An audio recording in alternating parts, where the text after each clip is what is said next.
This little light of mine, I'm gonna let it shine. This little light of mine, I'm gonna let it shine. This little light of mine, I'm gonna let it shine.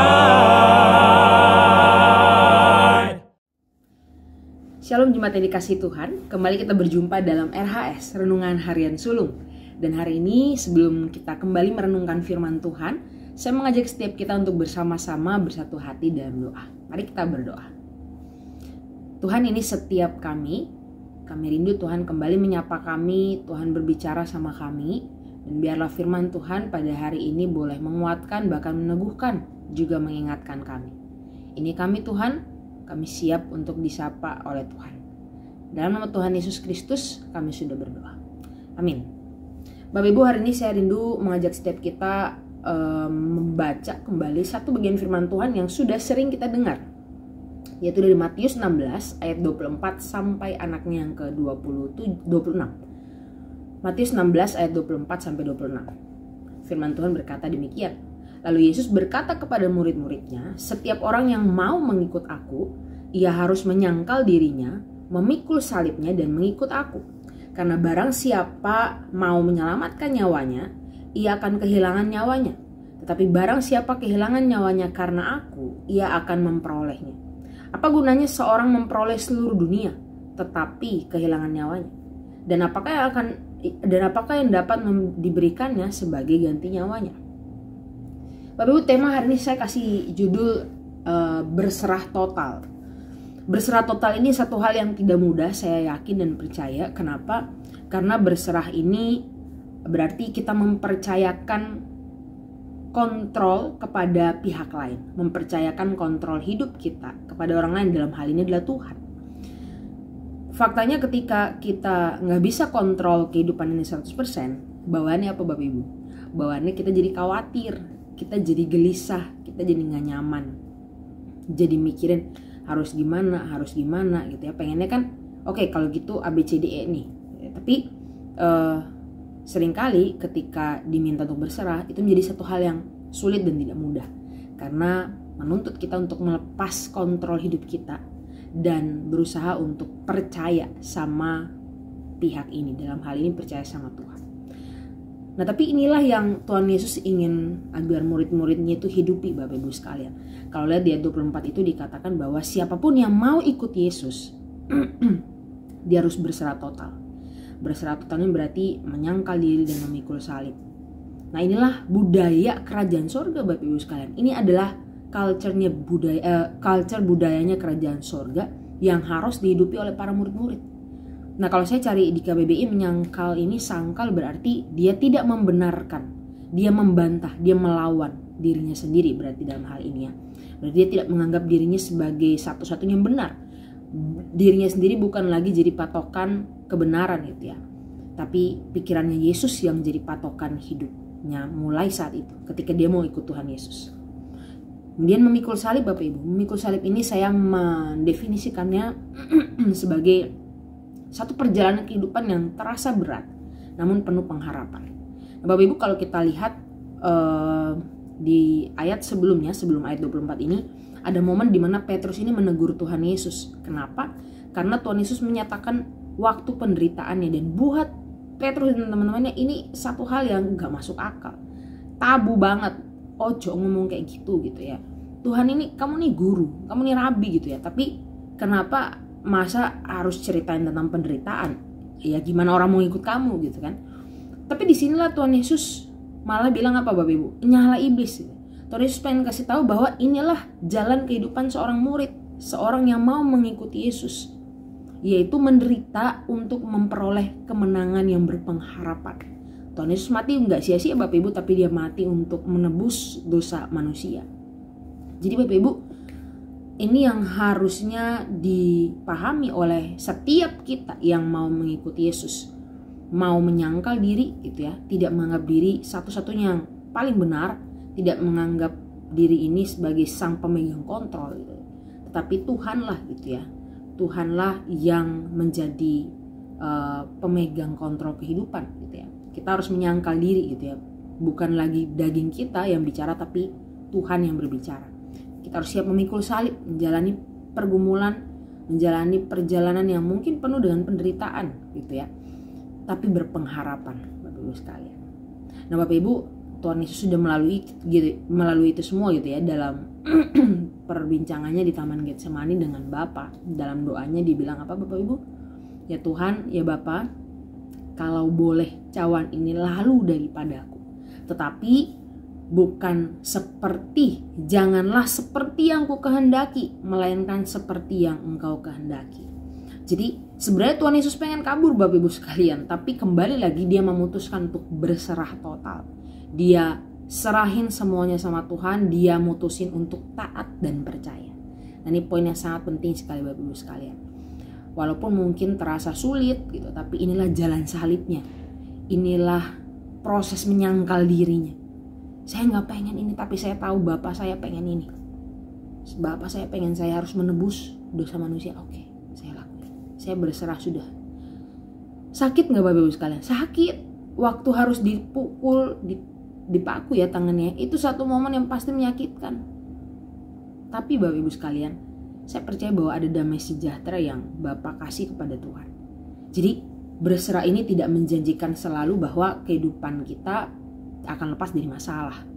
Tapi ada satu janji bahwa akan ada damai sejahtera, akan ada ketenangan ketika kita mau berserah. Jadi masalah tetap ada, tapi kita tetap damai, kita tetap bisa kalem gitu ya, karena kita tahu kita menyerahkan kehidupan kita ini kepada Tuhan yang punya dan maha segalanya. Karena itu saya kasih kurang lebih di sini 3 tips Bapak Ibu sekalian untuk gimana caranya untuk bisa berserah total. Yang pertama, saya mencatat sini kita perlu banget untuk cinta sama Tuhan Bapak Ibu sekalian. Waktu berserah berarti yang ada dalam hati kita itu Tuhan, bukan orang lain, bukan keluarga, bukan barang lain, hal-hal lain. Jadi Tuhan satu-satunya, bukan nomor 1 gitu. Jadi kalau pacaran Bapak Ibu nggak mungkin kita itu pacaran yang kamu itu nomor 1 dalam hati aku. Tapi ada lagi cewek yang nomor 2, nomor 3 gitu ya. Gak ada Bapak Ibu sekalian. Kita pengen kalau pacaran jadi satu-satunya. Itulah penggambarannya Bapak Ibu sekalian. Gak ada orang lain dalam hati kita. Harus Tuhan. Ketika Tuhan itu jadi yang satu-satunya dalam hidup kita, maka disitulah fokus hati kita itu bisa gitu ya, untuk pelan-pelan tuh belajar menyerahkannya sama orang yang kita cinta, orang yang kita sayang. Jadi kita perlu gimana caranya untuk cinta sama Yesus. Mungkin saat ini kita nggak merasakan jatuh cinta sama Tuhan Bapak Ibu, tapi satu hal, kita bisa minta, kita bisa doa, kita bilang Tuhan aku sayang sama Tuhan. Aku sayang sama Tuhan melebihi apapun yang ada di dalam dunia ini. Kita doa terus Bapak Ibu sekalian, sehingga pelan-pelan kita akan dikasih mungkin ya pengalaman-pengalaman dan kepekaan pastinya ya, bukan mungkin lagi tapi pasti dikasih kepekaan untuk merasakan ini loh, Tuhan tuh cinta sama kamu dan melted Bapak Ibu hatinya bakal jadi iya Tuhan, aku sayang sama Tuhan. Nah itu yang pertama, tips pertama, kita perlu untuk jatuh cinta sama Tuhan, menjadikan Tuhan satu-satunya dalam hidup kita, yang paling prioritas, yang paling ada dalam hati kita. Yang kedua, kita perlu mencoba terus untuk belajar berserah Bapak Ibu sekalian. Ketika menghadapi pergumulan, langsung ingat Bapak Ibu, saya harus belajar berserah. Contoh yang paling sederhana Bapak Ibu sekalian, saya kalau ngobrol sama anak remaja tuh kadang kan harus pergi-pergi misalnya kan ke tempat-tempat ABCDE. Kadang mikir juga ini uangnya kan otomatis saya harus traktir gitu ya. Kadang-kadang bakal sering kali sebenarnya karena mereka belum berpenghasilan, ya wes tak bayarin dulu gitu ya. Kadang sempat pikir ada kekhawatiran, aduh saya bisa nggak ya keep saving uang saya gitu, bisa nabung nggak ya. Kadang khawatir dengan hal-hal kecil seperti itu, tapi kemudian saya coba untuk berserah. Saya coba bilang Tuhan, aku gak mau ada uang di dalam hati aku dan aku pengen tetap melayani anak-anak ini dengan maksimal gitu. Ya wes, aku tetap jalan tapi tetap berhikmat ya Bapak Ibu ya, gak keluar-keluar terus. Coba deh gak usah mikirin itu. Dan puji Tuhan Bapak Ibu, memang uangnya juga gak bertambah banyak. Tapi minimal hati saya cukup ada damai sejahtera dan saya bisa melihat bahwa Tuhan terus memelihara saya dengan caranya Dia. Dan saya tetap percaya bahwa it's okay gitu ya. Gak perlu taruh masa depan kepikiran khawatir soal nanti tabungannya gimana, jadi gak usah. Jalan aja, pasti Tuhan jaga. Itu satu contoh kecil bahwa kita mencoba belajar untuk terus berserah. Jadi pertama kita harus jatuh cinta sama Tuhan. Kita minta Tuhan kasih kita hati yang diisi sama Tuhan toh. Kemudian yang kedua kita belajar untuk terus menerus belajar berserah. Dan yang terakhir Bapak Ibu, ketika kita belajar berserah, maka kita harus minta terus Tuhan untuk bekerja. Jadi ketika kita belajar berserah, kita perlu doa, Tuhan tolong mampuin aku gitu ya.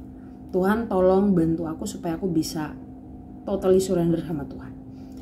Ingat Bapak Ibu, ketika kita ini masih ada di dunia, daging kita ini masih cukup kuat Bapak Ibu sekalian. Jadi kita gak akan mampu kalau kita belajar berserah sendiri. Kita butuh kekuatan dan tuntunan dari Tuhan. Kita perlu banget Tuhan mampuin kita. Karena di Filipi 2:13 dikatakan gini Bapak Ibu. Karena Allah lah yang mengerjakan di dalam kamu, baik kemauan maupun pekerjaan menurut kerelaannya. Yang mengerjakan di dalam kita semua kemauan kita, semua pekerjaan kita itu Tuhan Bapak Ibu. Jadi kita perlu banget minta Tuhan kasih kita kemampuan, bantu kita untuk bisa berserah. So Bapak Ibu, gak gampang memang gitu ya. Tapi di ayat 25-26 di situ dikatakan satu pengharapan buat para pejuang berserah. Mereka yang akhirnya mampu bertahan untuk berserah, dikatakan mereka akan memperoleh hidup yang kekal.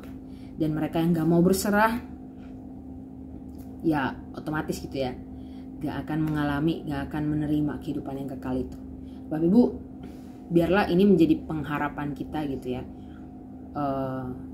Mungkin berserah ini masih menjadi satu hal yang jatuh bangun dan perlu kita usahakan terus. Tapi mari terus minta sama Tuhan. Dan mata kita, hati kita itu terus fokus sama apa yang Tuhan nyatakan. Bahwa mereka yang mampu bertahan akan mengalami hidup yang kekal. Kebersamaan dengan Tuhan selama-lamanya satu momen yang bakal kekal banget bagi gue sekalian. Biarlah dari hari ke hari kita mencoba, kita makin mengalami Tuhan, makin bertambah cintanya, dan kita boleh perlahan-lahan belajar untuk berserah total. Kiranya renungan hari ini boleh menolong setiap kita untuk bisa belajar mencoba berserah total, menyerahkan kontrol hidup kita 100%. Walaupun mungkin dalam proses menuju 100%, tapi perlahan-lahan menyerahkan kontrol hidup kita kepada Tuhan, Sang Empunya kehidupan yang tahu apa yang paling baik buat setiap kita. Amin. Kiranya Tuhan menolong Bapak Ibu yang mungkin saat ini masih belajar berserah. Kiranya Tuhan mampukan. Saya berdoa supaya Bapak Ibu semua, bahkan saya sendiri, boleh merasakan cintanya Tuhan. Saya boleh jatuh cinta sama Tuhan. Biarlah itu yang menggerakkan saya dan Bapak Ibu semua untuk belajar berserah. Kiranya Tuhan menolong setiap kita. God bless. Let it shine, let it shine, let it shine.